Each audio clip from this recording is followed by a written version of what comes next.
Hi friends, in this session we would discuss about chain of responsibility design pattern. This image is a Coco game image famously played in India. Remember this image when you want to remember chain of responsibility pattern. From the Coco image you can understand the concept of chain of responsibility. Chaser who is about to catch the runner within the time and boundary limit can give the responsibility of catching the runner to other player if he is unable to catch. Then chaser who receives the responsibility will try to catch the runner. Same way here in chain of responsibility too. We have different handlers. Handlers, please note that chasers are called as handlers.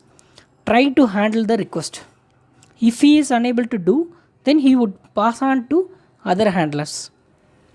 So always remember this picture to recollect about chain of responsibility pattern. Believe me, you never forget this.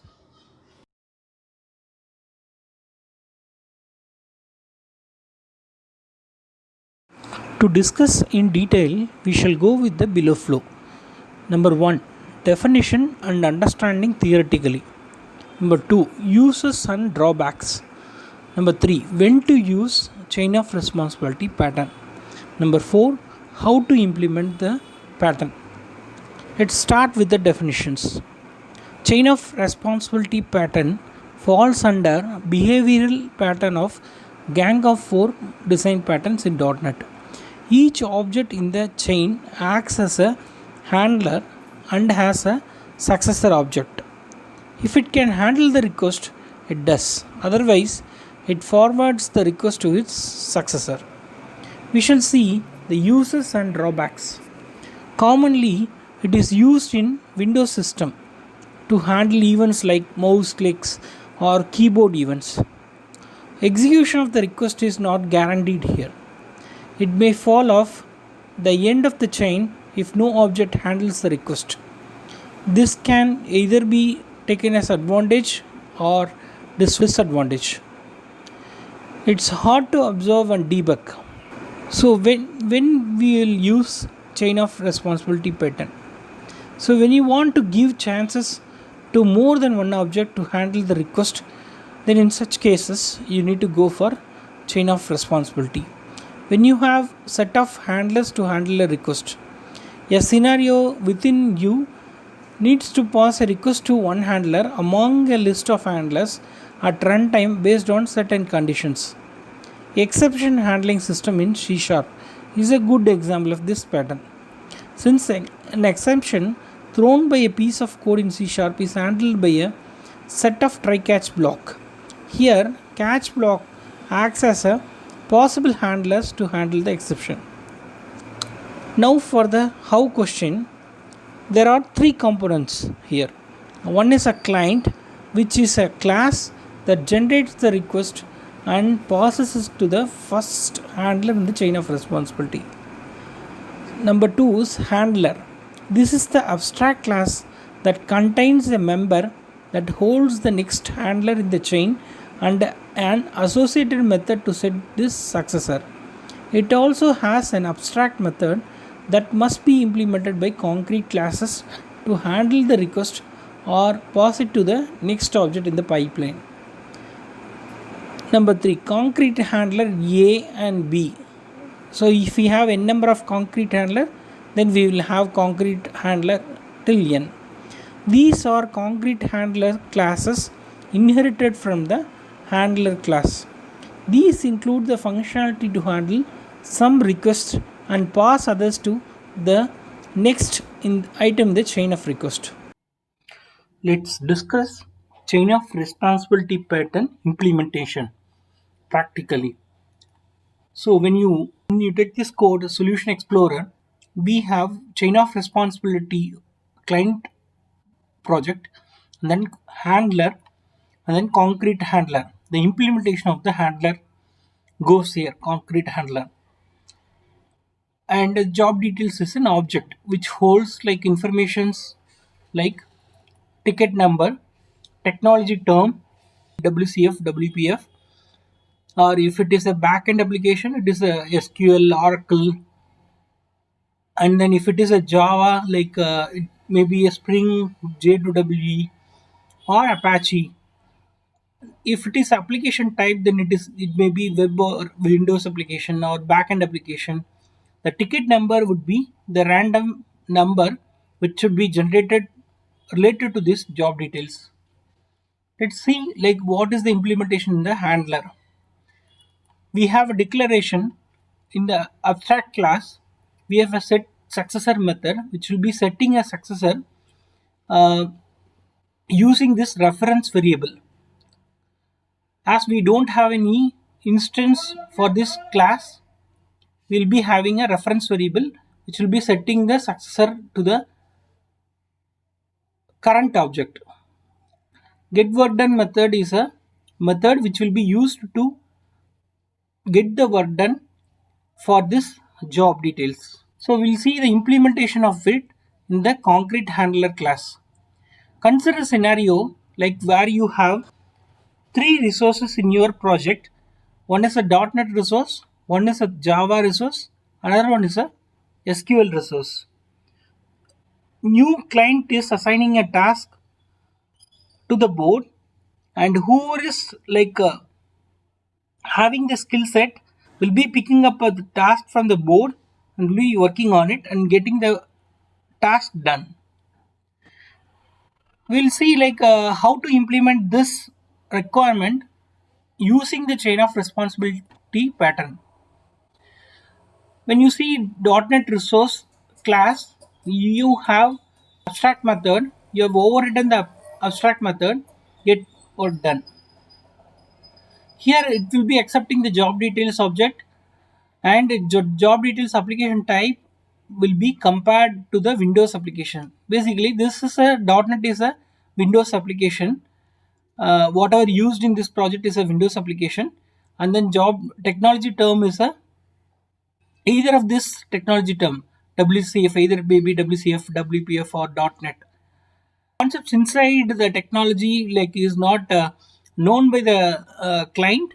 Like he is assigning the work to the board, and then the .NET resource is coming here, and then it will be checking like whether the application type is a Windows, and then technology term is either of these technologies which he is familiar of.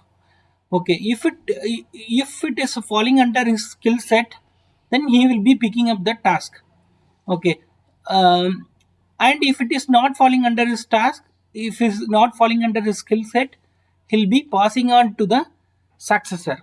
We'll see like what is the next successor for the .NET resource. .NET resource next successor we are setting in the client code as a Java resource. So for the similar fashion, Java resource we have a skill set like J2EE, Spring, Apache, or some other terms which are used in Java. Okay, since to the particular application, Java is used in a web application, so like the application type should be web, and then which if it is matching with the Java resource skill set, then he will be accepting the work. If it's not falling under his skill set and the application type is a not web, then he will be passing on to the next successor.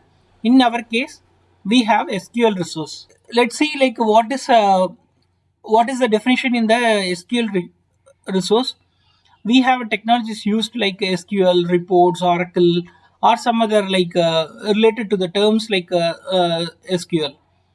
Okay, the application type should be database. The technology term should be any of the technology skills which the SQL resource has. If he is accepting, like then he will be accepting the work. If not, he will be setting the successor. In our case, we have defined only these three classes, three resources we have. One is a .NET resource, another one is a Java resource, and another one is SQL resource. Wherein we don't have any successor, we will not be able to set or assign the work to other person, as this SQL resource is the last in the chain. The job details is not matching with any of the skill set or application type, then it will be simply ignored. Let's see like how the client is creating the object and then calling the get work done job method. So we have created a .NET resource, Java resource, SQL resource object, and then setting the successor in the second step. We'll be creating the object for job details with all the requirements, Spring 123, 1001, and then web. And then see here, like I'm taking a first case, like the positive case, Spring. Since we have defined the technology used in the Java resource as a Spring, the Java resource will be taking this task and then completing this work. Let's run and see like how it is working. You can see here the first case, like Spring 1001 and web. Java resource has taken this work, and then second requirement, .NET Windows application, the .NET resource has accepted this work and taken this ticket 1000. And then third one, Oracle 1003 and database, which will be matching with the SQL resource skill set, and the SQL resource has accepted this work. Let's see the negative case. Say for example, uh, what I'm doing is I'm going to set the technology term to some other technology term. So say for example TypeScript, and it is a web. Okay, I'll be, since TypeScript is not falling under the technology skill set of Java resource or either .NET resource or SQL resource, I think this should be ignored. We'll see the output of this application. You can see here the .NET resource accepted to work on the ticket 1000 and SQL resource accepted to work on the ticket 1003. That means these two requests have been accepted, but this request is ignored since we don't have any handler for this request. So this is a drawback of this chain of responsibility pattern. We will discuss the relationship with the other patterns, specifically decorator pattern. Think of the decorator pattern as adding to something, whereas chain of responsibility is more like handling something. In comparing the two patterns, the biggest difference is the chain of responsibility can kill the chain at any point. Think of decorators as a layered unit in which each layer always does pre or post processing work. Chain of responsibility is more like a linked list, and generally one thing handles processing. The chain of responsibility pattern allows for multiple things to handle an event, but it also gives them the opportunity to terminate the chain at any point. So let's see relations with other patterns other than decorator pattern. Chain of responsibility passes a request sequentially along a dynamic chain of potential receivers until one of them handles it. Command pattern establishes unidirectional connections between sender and receiver, whereas mediator pattern eliminates direct connections between senders and receivers, forcing them to communicate indirectly via a mediator object, basically an agent. Observer pattern let receivers dynamically subscribe to and unsubscribe from receiving request. Today we learned chain of responsibility pattern. I believe this information is useful to you. Thanks for listening to me. If you feel this information is useful to you, kindly share it with others.